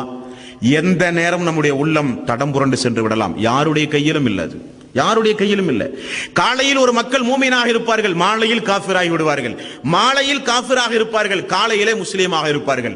அல்லாஹ்வுடைய தூதர் நபிகள் நாயகம் ஸல்லல்லாஹு அலைஹி வஸல்லம் அவர்கள் அப்படிப்பட்ட ஒரு காலம் வரும், ஒரு காலம் வரும், ஒரு காலம் வரும் என்று சொல்லி மக்களுடைய ஹிதாயத்தை குறித்து சொன்னார்கள். ஒரு மனிதன் தீமையை செய்து கொண்டே இருப்பான். மரண நேரத்தில் திடீரென அவன் சாலிகான முஸ்லீமாக நல்ல நல்ல இபாதத்துகளை செய்து மரணித்து சொர்க்கவாசியாக மாறிவிடுவான். ஊரே அவனை சொல்லும், இவனை விட ஒரு அயோக்கியன் வேறு யாருமே இல்லை என்று ஊராரெல்லாம் பேசியிருப்பார்கள். மரண நேரத்தில் திடீரென அல்லாஹ்வுடைய உள்ளத்தை மாற்றி அமைத்தவனுக்கு ஹிதாயத்து கொடுத்து அவனை அல்லாஹ் சொர்க்கவாசியாக மாற்றுவான். இனி ஏகத்துவத்திற்காக வேண்டி 1982 83 இருந்து பாடுபட்ட மக்கள் எல்லாம் இன்றைக்கு யாராவது நம்மோடு உண்டா? இல்லை. எங்கு போனார்கள்? ஹிதாயத்து பறிபோய் இன்றைக்கு வேறு வேறு கொள்கைகளிலே போன மக்களை பார்க்கிறோமா இல்லையா? ஆகவேதான் அல்லாஹ் ரப்பல் ஆலமீன் நம்மை பார்த்து சொல்கிறான், ரப்பனா லா துஸிஅ குலூபனா பஅத இத் ஹதைதனா வஹப் லனா மின் லதுன்க ரஹ்மா இன்னக அன்டல் வஹ்ஹாப். ஒவ்வொரு நிமிடமும் கேட்க வேண்டிய துஆ, ஒவ்வொரு கண நிமிடமும் கேட்க வேண்டிய துஆ. யா அல்லாஹ், எங்களுக்கு நேரான வழியை ஹிதாயத்தை எங்களுக்கு நீ தந்த பிறகு அந்த ஹிதாயத்தை விட்டும் எங்களை நீ தடம்புரலை செய்து விடாதே யா அல்லாஹ். நாங்கள் தடம்புரலாமல் இந்த ஹிதாயத்தோடு இந்த உலகத்தில் வாழ வேண்டுமானால் உன்னுடைய அருளும் உன்னுடைய கிருபையும் இல்லாமல் நாங்கள் எப்படியா அல்லாஹ் ஹிதாயத்தோடு வாழ முடியும் இந்த உலகத்தில்? நாங்கள் தொழுவோம், நோன்பு வைப்போம், உடைய சட்டதிட்டங்களுக்கு கட்டுப்பட்டு நடப்போம். நடக்கிற உரிமைதான் எங்களுக்கு உண்டே தவிர நாங்கள் மரணிக்கின்ற வரை முஸ்லீமாக மரணிக்க எந்த ஒரு ஆற்றலும் சக்தியும் எங்களுக்கு இல்லையா அல்லாஹ். யா அய்யுஹல்லதீன ஆமனு தக்குல்லாஹ ஹக்க துகாத்திஹி வலா தமுத்துன்ன இல்லா வ அன்தும் முஸ்லிமூன். ஈமான் கொண்டவர்களே, அல்லாஹ்வை பயப்பட வேண்டியவாறு நீங்கள் பயப்படுங்கள், மரணிக்கும் பொழுது முஸ்லீமாக மரணியுங்கள். அல்லாஹ் ரப்பல் ஆலமீன் சொல்றார். ஆக நாம் அல்லாஹ்வால் இடப்பட்ட கட்டளைகளை செய்வதுதான் நம்முடைய கடமையை தவிர மரணிக்கின்ற வரை நானும் நீங்களும் முஸ்லீமாக மரணிப்போம் என்பதற்கு உத்தரவாதம் அல்ல. மறுமை வரை, இனி அந்த கபருடைய வாழ்வு வரை நாமெல்லாம் நல்ல நல்ல இபாதத்துகளை செய்து சாலிகான மனிதர்களாக மாறுவோம் என்பதற்கு உத்தரவாதம் அல்ல. அல்லாஹ் நமக்கு அந்த ஹிதாயத்தை மரணிக்கின்றவரை நீட்டி தந்தாலே ஒழிய. ஆக அல்லாஹ்வை நீங்கள் புரியும் பொழுது தெரிந்து கொள்ள வேண்டும். உங்களுக்கெல்லாம் ஒரு சில நேரங்களில் கோபம் வரும். எத்துணை முறை குர்ஆனுடைய வசனங்களை சொன்னாலும், என்னதான் உருக்கமாக பயான் செய்தாலும், பள்ளிக்கு பலமுறை வந்தாலும் திருந்தவே மாட்டேன் என்கிறானே என்றெல்லாம் நாங்கள் பல பேரை நாம் ஏசுவோம். பார்ந்த சோர்களே, அது அல்லாஹ்வுடைய கைவசம் இருக்கிறது. ஒரே ஒரு உதாரணம், நபிகள் நாயகம் ஸல்லல்லாஹு அலைஹி வஸல்லம் அவர்கள் முதலில் நபியான உடனே எல்லோரையும் கூட்டி வைத்து தானே ரசூல் ஸல்லல்லாஹு அலைஹி வஸல்லம் அவர்கள் அஷ்ஹது அல்லா இலாஹ இல்லல்லாஹ், வணக்கத்திற்கு தகுதியானவன் அல்லாஹ் ஒருவனை தவிர யாரும் இல்லை என்றார்கள். அந்த இடத்துல யாரெல்லாம் இருந்தார்? அபூ லஹப் இருந்தார். அவரை எடுத்து வளர்த்துவதிலே போட்டி போட்டவர் அபூ லஹப். அபூ பக்கர் இருந்தார். கதீஜா ரலியல்லாஹு அன்ஹா அவர்கள் இருந்தார்கள். பல சரப்பட்ட மக்கள் அந்த சபையில இருந்தார்கள். எல்லோரையும் பார்த்தா ரசூல் ஸல்லல்லாஹு அலைஹி வஸல்லம் அவர்கள் சொன்னார்கள், அஷ்ஹது அல்லா இலாஹ இல்லல்லாஹ் அன அஷ்ஹது அன்ன முஹம்மதர் ரசூலுல்லாஹ், நான் அல்லாஹ்வுடைய தூதர், இனி சாதாரண முஹம்மது அல்ல என்றார். அந்த சபையில் பாருங்கள், உடனடியாக ஹிதாயத்து கிடைத்த மக்களும் உண்டு. அவர்கள் கியாம நாள் வரை மரணிக்கின்றவரை ஹிதாயத்து கிடைக்காத மக்களும் இருந்தார்கள். உண்டுமா இல்லையா? உடனடியாக ஹிதாயத்து பெற்றவர்கள் அபூபக்கர், கதீஜா ரலியல்லாஹு அன்ஹா அவர்கள் போன்ற உடனடியாக ஹிதாயத்தை பெற்றார்கள். அதே சபையில் தப்பல்லக லபி அலி ஹதா ஜமாஅத்தனா, உனக்கு நாசமாக வேண்டாமா இதற்காக வேண்டிய எங்களை அழைத்தாய் என்று ஹிதாயத்தை பெறாமல் உடனடியாக நிராகரித்தானே அபூ லஹப் என்பவன். தப்பத் யதா அபீ லஹப் வ தப் மா அக்னா சூரா ஓதி கொண்டிருக்கிறோம். அவனுடைய 2 கரங்களும் நாசமாகட்டும். அவன் மரணிக்கின்றவரை ஹிதாயத்து பெறவே இல்லை. அப்போ அல்லாஹுவை பற்றி நீங்கள் புரியும் பொழுது, அவன் படைக்கின்ற ஆற்றல் படைத்தவன், அவன் ஹிதாயத்தை தன் கைவசம் வைத்திருக்கக்கூடியவன். அந்த உரிமை யாருக்குமே இந்த உலகத்தில் கிடையாது. அடுத்தது நீங்கள் மிக முக்கியமாக கவனிக்க வேண்டியது, மரணத்திற்கு பிறகு ஒரு காரியத்தை செய்கிற ஆற்றல் இந்த உலகத்தில் யாருக்குமே அல்லாஹ் ரப்பல் ஆலமீன் வழங்கவில்லை. இது மிக மிக முக்கியமான ஒரு அம்சம். இஸ்லாமிய சமூகம், உலகத்திலே வாழ்ந்து கொண்டிருக்கிற ஒவ்வொரு மனிதர்களும் தெரிந்து கொள்ள வேண்டிய முக்கியமான ஒரு அம்சம். கடவுளை பற்றி தெரியும் பொழுது, அல்லாஹுவை குறித்து நீங்கள் புரியும் பொழுது, இந்த அம்சங்களோடு அல்லாஹுவை குறித்து நீங்கள் புரிய வேண்டும். இந்த உலகத்திலிருந்து ஒரு அடியான் விடை பெற்று விட்டால், அவன் அந்த இறந்த பிறகு அவனால் இந்த பூமிக்கு திரும்ப வர முடியுமா? முடியாது. இனி எங்காவது ஒரு இடத்திலே அடங்கி யாருக்காவது அவன் அவதார புருஷனாக எடுத்து வர முடியுமா? முடியாது. அங்கிருந்து ஏதாவது அருள் செய்ய முடியுமா? முடியாது. ஏதாவது உபகாரம் செய்ய முடியுமா? முடியாது. திரும்ப ஏதாவது இந்த பூமியில எங்காவது வந்து நடமாட முடியுமா? முடியாது. மரணித்தால், மரணித்த பிறகு எந்த காரியத்தையும் அல்லாஹ்வுடைய அடியார்கள் செய்ய முடியாது. எல்லா காலங்களிலும் காரியங்களை நிகழ்த்தக்கூடியவன் அல்லாஹ் ரப்பல் ஆலமீன். இப்படி நீங்கள் கற்பனை செய்து பார்த்தால், இறந்த பிறகு மக்கள் ஒரு சாராரை வணங்கி வழிபடுகிறார்களே, அதற்கு அனுமதி உண்டா சோர்களே? நீங்கள் ஒரு விஷயத்தை தெரிந்து கொள்ளுங்கள், மிக மிக சுருக்கமாக சொல்கிறேன். இறந்தும் உயிரோடு வாழக்கூடியவர்கள் யாரு? நாமெல்லாம் கொண்டு போய் கபனிட்டு ஜனாசா தொழுகை தொழுது குளிப்பாட்டி கொண்டு அடக்கியாச்சு. ஆனால் இஸ்லாமிய பார்வையில் அவர்கள் உயிரோடு இருக்கிறார்கள் என்று அல்லாஹ் ரப்பல் ஆலமீன் சொல்கிறான். அவர்கள் யாரு? ஷஹீதானவர்கள் இல்லையா? அல்லாஹ்வுடைய பாதையில் தன்னுடைய வாழ்வை அர்ப்பணித்த உயிர் தியாகிகள். அவர்களுக்கு கபருடைய வாழ்க்கையே கிடையாது. நேரடியாக நீங்கள் ஆய்வு செய்து பார்த்தால் வமின் வராஇஹிம் பர்ஸஉன் இலா யௌமி யுப்அஸூன், திரைமறைவு வாழ்வு உங்களுக்கு உண்டு. 23வது அத்தியாயத்தின் 100வது வசனம். ஒரு மனிதன் இறந்து போனால் அவனுக்கு ஒரு திரைமறைவு வாழ்க்கை உண்டு, ஃபர்ஸக்குடைய வாழ்க்கை, கபருடைய வாழ்க்கை என்று அல்லாஹ் சொல்கிறான். ஆனால் உயிர் தியாகிக்கோ சுகதாக்களுக்கோ அவர்கள் இறந்து போனால் உயிரை அல்லாஹ் எடுத்து ஒரு சொர்க்கத்திலே ஒரு தங்கத்தால் ஆன ஒரு குருவியை போல ஆக்கி நேரடியாக அல்லாஹ் சொர்க்கத்திலே பறக்க விடுகிறான். அவர்கள் உயிரோடு இருக்கக்கூடியவர்கள். அப்ப இறந்தும் உயிரோடு இருக்கக்கூடியவர்களுக்காவது இறந்த பிறகு தன்னுடைய குடும்பத்தாரோடு ஏதாவது செய்தியை சொல்ல வாய்ப்புண்டா? இல்லை. தன்னுடைய குடும்பத்தில் அவர்கள் அவதார புருஷர்களாக எடுத்து வர வாய்ப்புண்டா? இல்லை. அவர்களை விரும்பி யாராவது பிரார்த்தனை செய்தால் பிரார்த்தனை செவிமடுக்கிற வாய்ப்புண்டா?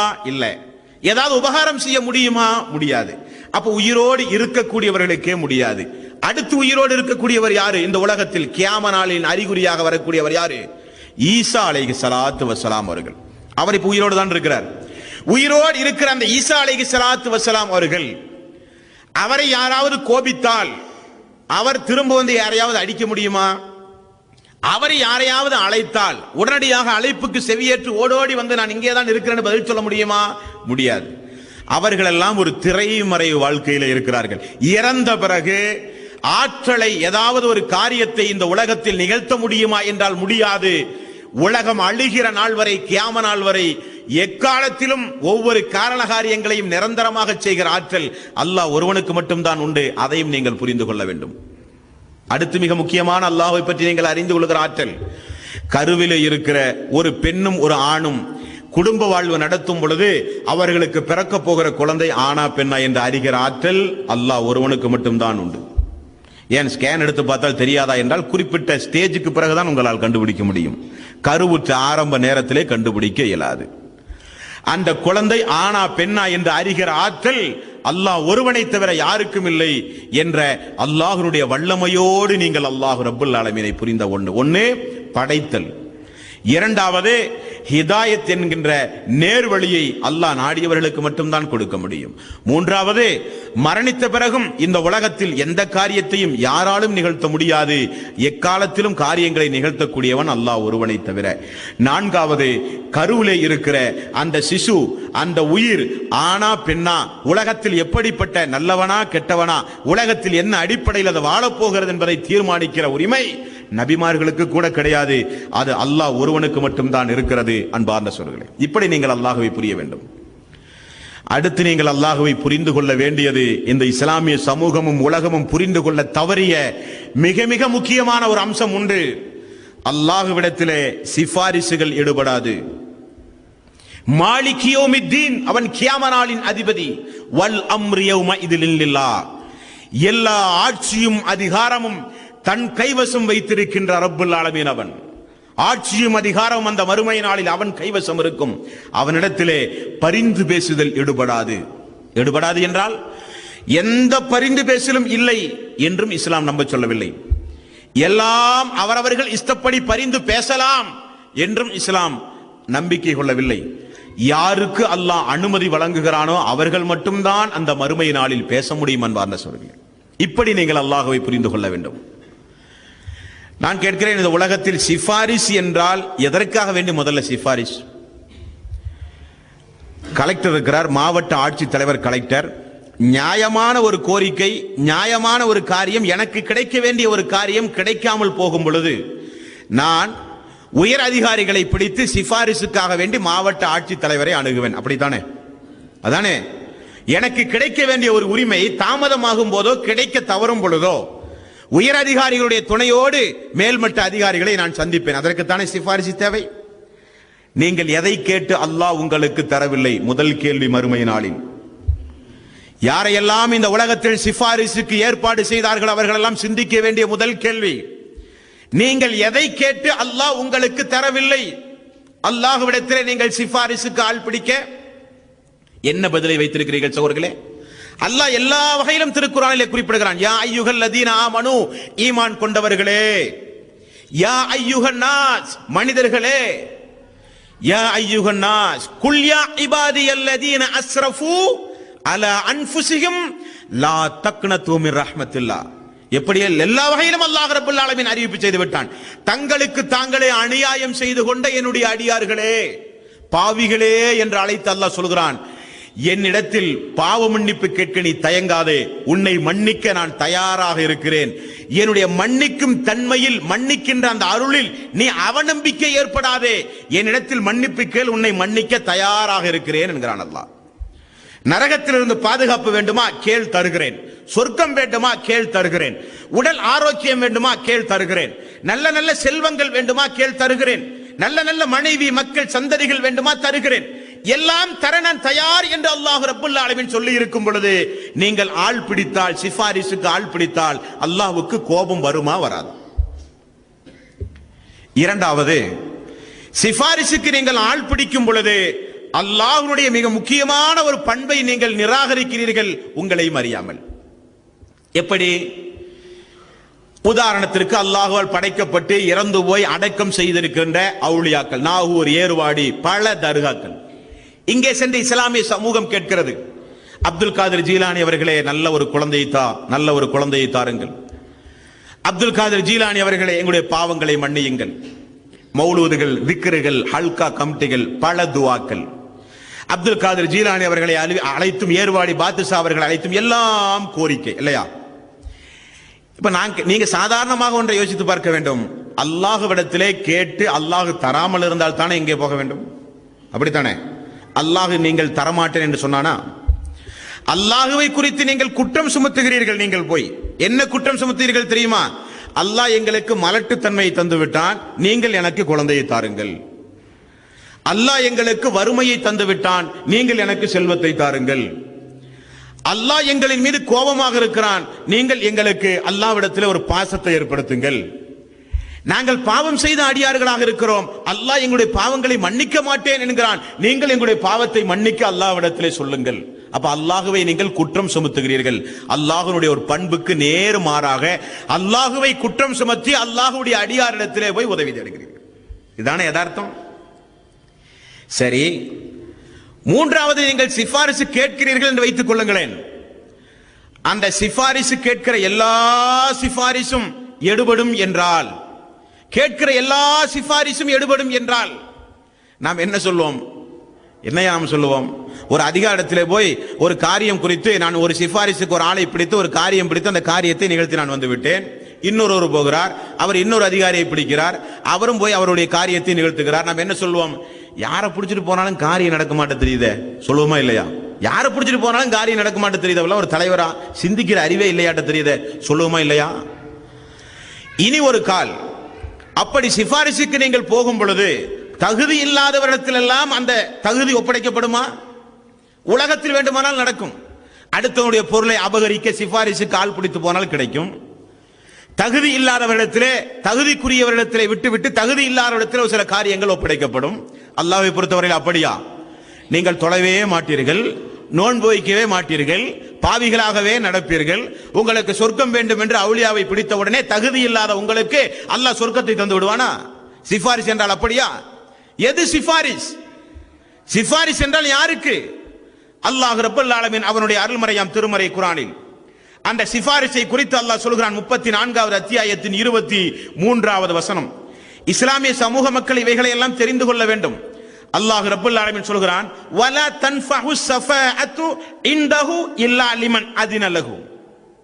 அல்லாஹ் யாரை மன்னிக்க நாடுகிறானோ மறுமை நாளில், சரி, அல்லாஹ்வுடைய கருணையோடு, அடியாரிடத்திலே கருணையோடு, ஏதோ ஒரு வகையிலெல்லாம் பயந்து எப்படி எல்லாமோ உலகத்திலே தன்னுடைய அடியான் வாழ்ந்திருக்கிறான், மன்னிப்பதாக அல்லாஹ் தீர்மானம் செய்து விடுவான். அதற்கு பிறகு அல்லாஹ் என்ன செய்வான்? தூதரின் அந்தஸ்தை உயர்த்துவதற்காக வேண்டி யா ரசூலல்லாஹ் முஹம்மது நபி அழைத்து அல்லாஹ் சொல்லுவான், நீங்கள் அவர்களுக்காக வேண்டி பரிந்து பேசுங்கள் என்பார். இதுதானே பரிந்து பேசுதல். தகுதி இல்லாதவனிடத்தில் ஒரு தகுதி ஒப்படைக்க பரிந்துரை கிடையாது. அல்லாஹுவை குற்றம் சுமத்தி இந்த உலகத்தில் போய் பரிந்து பேச ஆள் பிடித்தால் அல்லாஹ் கோபப்படுவான். அல்லாஹ் தரமாட்டான் என்றால் அல்லவா நீங்கள் இன்னொரு ஆளை பிடித்து நீங்கள் செல்ல வேண்டும்? ஏன் இந்த உலகத்தில் மக்கள் இறந்தவர்களிடத்திலும் உருவச் சிலைகளிடத்திலும் ஏன் மக்கள் இன்றைக்கு சென்று தங்களுடைய தேவைகளை கேட்கிறார்கள் என்றால், படைத்த கடவுளை மக்கள் புரியவில்லை, குறிப்பாக அல்லாஹுவை புரியவில்லை. வமா யுமினு அக்ஸருஹும் பில்லாஹி இல்லா வஹும் முஷ்ரிக்குன். பெரும்பான்மைய மக்கள் ஈமான் கொண்டிருக்கிறார்கள், உள்ளத்தில் இணை வைத்தல் கலந்திருக்கிறது. காரணம் என்ன? அல்லாஹுவை பற்றி தெரியவில்லை. ஃபஅலம் அன்னஹு லா இலாஹ இல்லல்லாஹ். அல்லாஹுவை குறித்து படியுங்கள் என்கிறான் அல்லாஹ் ரப்பல் ஆலமீன். அல்லாஹுவை குறித்து நீங்கள் படியுங்கள். மறுமை என்ன? இந்த உலகத்து நீதிமன்றத்தை போல உள்ள நீதிமன்றமா மறுமை? மறுமை என்ன? வருகிற போகிற மக்கள் எல்லாம் துணிச்சலாக அல்லாஹ்விடத்திலே பேச முடியுமா? அதுவா மறுமை? எது மறுமை? யௌம யஃபிருல் மர்உ மின் அஹீஹி வ உம்மிஹி வ அபீஹி வ ஸாஹிபத்திஹி வ பனீஹி லிக்குல்லி இம்ரிஹின் மின்ஹும் யௌமஇதின் ஸஅனு யுக்னி. உன்னுடைய தாய், தந்தை, உற்றார், உறவினர்கள் எல்லாம் பயந்து பயந்து ஓடுவார்கள் அந்த மறுமை நாளில். அன்னப்சி அன்னப்சி, எங்களுடைய நிலைமை என்ன இந்த மறுமை நாளில்? எங்களுடைய நிலைமை என்ன இந்த மறுமை நாளில்? மனிதன் காலடி எடுத்து வைக்கின்ற ஓசையை தவிர ஒரு சப்தமும் அந்த மறுமை நாளில் நீங்கள் பார்க்க முடியாது. நபிமார்கள் எல்லாம் நடுநடுங்கி நிற்கிற நாள் அந்த மறுமை நாள். நாம் நினைக்கிறோம், நாம் யாரை அழைத்து வழிபடுகிறோமோ, யாருக்காக வேண்டி பிரார்த்தனை செய்கிறோமோ, எதற்காக வேண்டி பொருளாதாரத்தையும் நேரத்தையும் செலவழித்து யாருக்கு பின்னால் இந்த உலகத்திலே செல்லுகிறோமோ, அவர்கள் எல்லாம் மறுமையிலே நம்மை காப்பாற்றுவார்கள் என்று நினைத்துக் கொண்டிருக்கிறோம். முதலில் அல்லாஹ் கேட்கிற கேள்வி, என்னிடத்தில் ஏன் கேட்கவில்லை? என்னை ஏன் நம்பவில்லை? நான் தரமாட்டேன் என்று எங்காவது உனக்கு சொல்லி இருக்கிறேனா? இந்த கேள்விக்கு பதில் சொன்ன பிறகு அல்லவா பரிந்துரைக்கு ஆள் பிடிக்க வேண்டும். என்ன பதில் இந்த சமூகத்தில் இந்த கேள்விக்கு? மலட்டுத்தன்மையோடு வாழ்ந்து கொண்டிருந்த எத்தனையோ குடும்பங்களுக்கு அல்லாஹ் குழந்தை செல்வத்தை கொடுக்கவில்லையா? இப்ராஹிம் அலைஹிஸ்ஸலாத்து வஸ்ஸலாம் அவர்கள் உதாரணம். யா அல்லாஹ், வயோதிக பருவத்தை அடைந்து விட்டேன், முழு எலும்புகள் எல்லாம் தளர்ந்து விட்டது, எனக்கு ஒரு வாரிசை தாயா அல்லாஹ். கிழட்டு பருவத்தில் இப்ராஹிம் அலைஹிஸ்ஸலாத்து வஸ்ஸலாம் அவர்களுக்கு அல்லாஹ் கொடுக்கவில்லையா? இஸ்ஹாக் அலைஹிஸ்ஸலாத்து வஸ்ஸலாம் அவர்களை, ஜக்கரியா அலைஹிஸ்ஸலாத்து வஸ்ஸலாம் அவர்கள், யா அல்லாஹ், நான் சந்ததி இல்லாமலே மரணித்து போய் விடுவேன் போல் தெரிகிறதே யா அல்லாஹ், எனக்கு ஒரு குழந்தை செல்வத்தை தாயா அல்லாஹ். ஜக்கரியா அலைஹிஸ்ஸலாத்து வஸ்ஸலாம் அவர் மரணிக்கிற தள்ளாத வயோதிக பருவத்தில் அவருக்கு அல்லாஹ் குழந்தையை கொடுக்கவில்லையா? வேண்டாம், மனைவி கணவன் எந்த உறவும் இல்லாமல் மரியம் அலைஹிஸ்ஸலாத்து வஸ்ஸலாம் அவர்களுக்கு அல்லாஹ் எப்படி அந்த ஈசா அலைஹிஸ்ஸலாத்து வஸ்ஸலாம் அவர்களை கொடுத்தான்? எப்படி கொடுத்தான் அல்லாஹ்? ஆண் துணையே இல்ல, ஒரு தனித்து வாழக்கூடிய ஒரு பெண் கருவிலே அல்லாஹ் ரப்பல் ஆலமீன் ஈசா அலைஹிஸ்ஸலாத்து வஸ்ஸலாம் அவர்களை பிறக்க செய்தான் என்றால், அல்லாஹ்வை நீங்கள் என்ன புரிந்திருக்கிறீர்கள் தெரியுமா? நமக்கு என்ன முடியுமோ அதுதான் அல்லாஹ்வுக்கு முடியும். அப்படித்தான் நம்ம அல்லாஹ் புரிந்து வைத்திருக்கிறோம். நமக்கு எது முடியுமோ அதுதான் அல்லாஹ்வுக்கு முடியும். உலக மக்கள் எல்லாம் ஒன்று திரண்டு எதை செய்வார்களோ அதைத்தான் அல்லாஹ்வும் செய்வான் என்று நாம் நினைத்துக் கொண்டிருக்கிறோம். அப்படி நீங்கள் அல்லாஹ்வை புரிய முடியாது, அப்படி நீங்கள் புரியக்கூடாது. உலகத்து மக்களை காட்டிலும், உலகத்து மக்கள் எல்லாம் சிந்தனை செய்வதை காட்டிலும் நேர்மாறாக நிகழ்த்தக்கூடியவன் அல்லாஹ். என்னுடைய ரப், என்னுடைய அல்லாஹ் இந்த உலகத்தில் எப்படிப்பட்ட காரியங்களையும் நான் நினைத்தால், அல்லாஹ் நினைத்தால், அல்லாஹ் என்னை பொருந்திக் கொண்டால் எனக்கு அல்லாஹ் நிகழ்த்துவான் என்று அல்லாஹ்வை புரியாத காரணத்தினால்தான் இந்த உலகத்தில் இணை வைத்தல் உருவானது. கடல் பிளக்கிற சம்பவம் எங்கேயாவது நீங்கள் கேள்விப்பட்டிருக்கிறார் சோர்களே? கடலுடைய யதார்த்த தன்மை அலைகளை புறப்பட செய்வது. கியாம நாள் வரை அதனுடைய யதார்த்த இயற்கை. அந்த தன்மைக்கு நேர்மாறாக கடலிலே ஒரு பாதையை போட்டு தன்னுடைய தூதரையும் தன்னை பின்பற்றிய மக்களையும் அல்லாஹ் காப்பாற்றினானே, யதார்த்தத்திற்கு நேர் மாற்றம் இல்லையா? இயற்கைக்கு நேர் மாற்றம் இல்லையா? அப்படி நீங்கள் அல்லாஹ்வை புரிய வேண்டும். நெருப்பின் தன்மை சுடக்கூடியது. இப்ராஹிம் அலைஹிஸ்ஸலாத்து வஸ்ஸலாம் அவர்களை நெருப்பு குண்டத்தில் தூக்கி எறிந்த பொழுது அந்த நெருப்பு குண்டத்தை குளிரச் செய்தானே அல்லாஹ் ரப்பல் ஆலமீன். இது இயற்கைக்கு மாற்றம் அல்லவா? என்னுடைய அல்லாஹ் நினைத்தால் என்ன வேண்டுமானாலும் இந்த உலகத்தில் செய்வான் என்று நீங்கள் அல்லாஹுவை புரிவதற்கு பதிலாக எனக்கு குழந்தையை தான் அவுலியாக்களே, எனக்கு செல்வத்தை தாள் சிலைகளே, கடவுள்களே, இறை நேசர்களே, ஈசா நபியே, மரியமே, அன்னை மேரியே என்றெல்லாம் அல்லாஹுவால் படைக்கப்பட்ட அரியார்களிடத்திலே சென்று பரிந்து பேச ஆள் பிடிக்கும் பொழுது அல்லாஹ் நிச்சயமாக அதை ஒப்புக்கொள்ளவே மாட்டான். ஆகவேதான் அல்லாஹ் ரப்பல் ஆலமீன் மறுமை நாளில் பரிந்து பேச இந்த உலகத்தில் யாராவது ஆள் பிடித்தால் அளவுக்கு அதிகமாக அல்லாஹ் ரப்பல் ஆலமீன் கோபப்படுகிறான் என்கிற யதார்த்த உண்மையோடு நீங்கள் அல்லாஹுவை புரிந்து கொள்ள வேண்டும். அன்பிற்கும் பாசத்திற்கும் உரிய அல்லாஹ்வுடைய அடியார்களே, இனி அல்லாஹ் ஒரு கேள்வி கேட்கிறான் பாருங்கள் அன்பார்ந்த சோர்களே. 7வது அத்தியாயத்தின் 194வது வசனம்.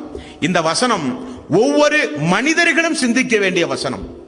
அல்லாஹ் ரப்பல் ஆலமீன் யாரையெல்லாம் நீங்கள் இலாஹ் என்று நினைக்கின்றீர்களோ அவர்களை பார்த்து அல்லாஹ் கேட்கிறான், இன்னல்லதீன ததுஊன மின் தூனில்லாஹ், யாரை நீங்கள் கடவுள்களாக இந்த உலகத்தில் அல்லாஹ்வுக்கு அடுத்தபடியாக தன்னை பாதுகாப்பார்கள், இவர்களெல்லாம் இலாஹ் என்று யாரையெல்லாம் நீங்கள் வணங்குகின்றீர்களோ அவர்கள் இபாதுன் அம்சாலுக்கும் ஃபதுஊஹும் ஃபல்யஸ்தஜீபு லக்கும் இன் குன்தும் சாதிகின், அவர்களெல்லாம் உங்களை போன்ற அடிமைகள் என்பதை நீங்கள் மறந்து விடாதீர்கள்.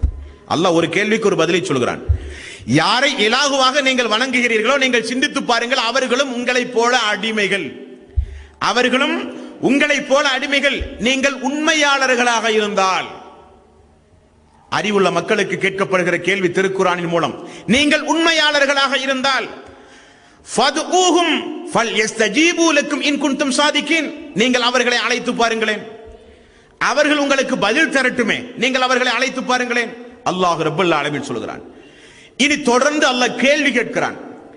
அலஹும் அர்ஜுலுன் யம்ஷூன பிஹா, அவர்களுக்கு நடக்கக்கூடிய கால்கள் உண்டா அவைகளுக்கு? யாரை நீங்கள் வணங்குகின்றீர்களோ, உருவச்சிலை, இறந்து போன கபர், இன்னும் கோயில்கள், எங்கெல்லாம் கடவுள்கள் இருப்பதாக நினைத்து நினைத்து நீங்கள் வணங்கி வழிபடுகிறீர்களோ, அலகும் அர்ஜுனுன் யம்ஷூன பிஹா, அவைகளுக்கு கால் உண்டா நடப்பதற்கு? நடக்க சொல்லுங்களேன் பார்ப்போம். அல்லாஹ் ரப்பல் ஆலமீன் சொல்கிறான். அம்லகும் ஐதின் யபுதிசூன பிஹா, அவர்களுக்கு கைகள் உண்டுமா பற்றி பிடிக்க? இன்னும் அதை கொண்டு நீங்கள் எதையாவது ஒன்றை பிடிக்க சொல்லுங்களேன் பார்ப்போம். ஒரு ஈ அந்த உருவச்சிலை மேல் இருந்தால் அதை கொண்டு அவை ஓட்ட முடியுமா? தனக்கு ஒரு தீங்கு ஏற்பட்டால் அந்த கை கொண்டு அதை காப்பாற்ற முடியுமா? நேற்றைய தினமே நாம் உங்களுக்கு நினைவுபடுத்தினோம், திருடர்கள் எல்லாம் கடவுள்களை களவாடுகிறார்கள். அந்த திருடனம் இருந்தாவது கொஞ்சம் அந்த கடவுள் தன்னை காப்பாற்ற முடியுமா? முடியாது. அம்லகும் அகையுனுன் யுபசிரூன பிஹா, அவைகளுக்கு பார்க்கக்கூடிய கண் உண்டுமானால் அவைகள் உங்களை பார்க்கட்டுமே. அல்லாஹ் ரப்பல் ஆலமீன் கேட்கிறான். அம்லகும் ஆதானுன் யஸ்மஊன பிஹா, கேட்கக்கூடிய செவிகள் இருந்தால் உங்களுடைய பிரார்த்தனைகளை அவை கேட்டிருக்க வேண்டுமே, ஏன் அது மௌனமாக இருக்கிறது?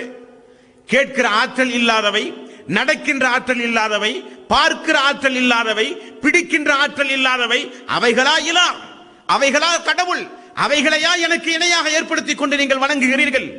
மேலும் அல்லாஹ் சொல்கிறான், குலிது, உங்களுக்கு அல்லாஹ் ரப்பல் ஆலமீன் சொல்கிறான், நீங்கள் அனைவரும் ஒன்று சேர்ந்து, குலிது சுரகாஅக்கும் சும்ம கீதூனி ஃபலா துன்திரூன், எனக்கு நீங்கள் அவகாசமே தராதீர்கள். அல்லாஹ் ரப்பல் ஆலமீன் சொல்கிறான், அல்லாஹ் எனக்கு எந்த ஒரு கண நிமிடம் கூட நீங்கள் அவகாசம் தராதீர்கள். எல்லா கடவுள்களையும் நீங்கள் ஒன்றாக இணைத்து வைத்துக் கொண்டு எனக்கு எதிராக சூழ்ச்சி செய்யுங்கள் பார்ப்போம். இந்த உலகத்தில் ஏதாவது ஒரு காரியத்தை நிகழ்த்துங்கள் பார்ப்போம். அல்லாஹ் ரப்பல் ஆலமீன் படிக்கக்கூடிய மக்களுக்கு, அறிவுள்ள மக்களுக்கு, சிந்திக்கின்ற மக்களுக்கு அல்லாஹ் என்பவன் நான் தான், இந்த உலகத்தில் இருக்கிற இலாஹுவெல்லாம் கடவுள்களே அல்ல, ஏமாந்து போய் விடாதீர்கள் என்று அல்லாஹ் ரப்பல் ஆலமீன் அறிவுள்ள மக்களுக்கு தன்னை குறித்து அறிமுகம் செய்கிறான். அன்பார்ந்த சகோதர சகோதரிகளே, இந்த அண்ட சராசரம், இந்த பூமி ஒரு நாளைக்கு 24 மணி நேரத்தை தன்னகத்தை கொண்டு இந்த பூமி சுற்றுகிறது என்றால் தானாக சுற்றுகிறதா இந்த பூமி? சூரியன் படைக்கப்பட்ட நாளிலிருந்து கியாம நாள் வரை ஒரு நிமிடம் கூட முந்தவோ பிந்தவோ இல்லாமல் கணக்கச்சிதமாக கோடை காலத்திலும் குளிர் காலத்திலும் நமக்கு வெளிச்சம் தருகிறது. ஒரு நிமிடம் கூட முந்தவோ பிந்தாமல் அது எப்படி தானாகவா அது வருகிறது? பிரதிபலிப்பை பார்த்து எப்படி ஓடுகிற இந்த வயரில் மின்சாரம் இருக்கிறது என்று எரிகிறதை பார்த்து நான் தெரிகிறேனோ, அதே போல சூரியனை பார்த்து, சந்திரனை பார்த்து, நட்சத்திரத்தை பார்த்து, உலகத்தை பார்த்து, உலகம் இயங்குகிற அற்புதத்தை பார்த்து உண்டு ஒரு சக்தி, குல் ஹுவல்லாஹு அஹத், அவன்தான் அல்லாஹ் என்கிற தனித்தவன், அவன்தான் அல்லாஹ் என்கிற தனித்தவன். தாயோ தந்தையோ சகோதர சகோதரிகளோ உற்றார் உறவினர்களோ பலகீனமோ நோயோ அவனுக்கு மரணமோ எந்த பலகீனமும் இல்லாத அந்த அல்லாஹுவை இரண்டாவது